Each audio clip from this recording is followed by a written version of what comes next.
Hi friends, can you believe this is our midpoint module? So welcome to Module 3.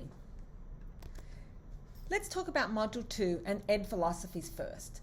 I'm really glad that you see that philosophies are our beliefs about education. Sadly, a lot of you reflected on writing them, but not thinking about them since, and some of you have not even written one at all. I'm glad we did this activity this week, as I think it has reminded some of you about why you teach and how to focus yourself again. Many of you mentioned that your philosophy, although the same big philosophy, had changed once you started teaching. Before teaching, you wrote a philosophy about what you kind of hoped, but once you get into it, your philosophy is based on experience, and it's more about what you actually believe. As a group, I'd say you all have similar philosophies. You believe community as an important part of education. You believe in having high expectations for learners. You believe your learners are capable and your job is to support them. And you believe that we must have cultural awareness at all times.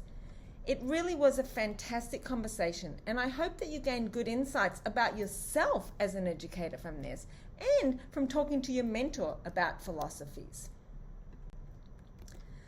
Module 3, it's all about goals.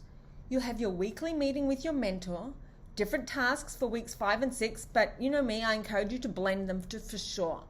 I encourage you to join the discussion this week, or at least over the weekend, so you're not leaving everything until the last day and missing out on our community, which you all said is important for learning.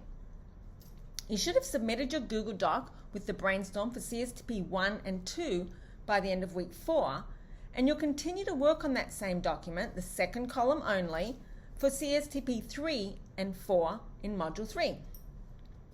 Given we're talking about goals and objectives, and you now have a newly internalized Ed philosophy, start to work on your lesson plan the next couple of weeks too. Finally, I'll be in Zoom for an hour in week 5 and again in week 6 if you would like to chat.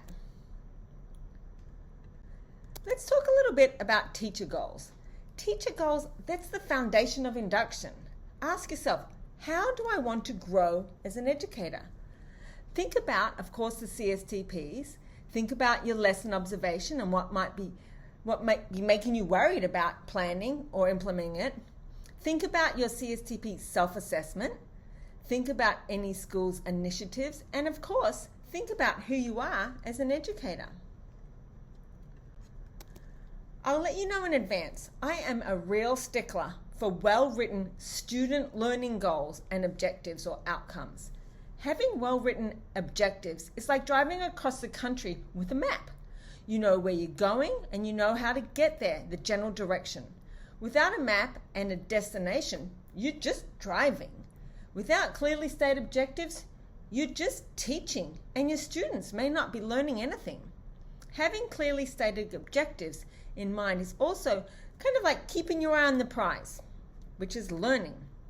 Goals are broad. Here's an example. I want to lose 5 pounds. That's my goal. Objective, specific and measurable.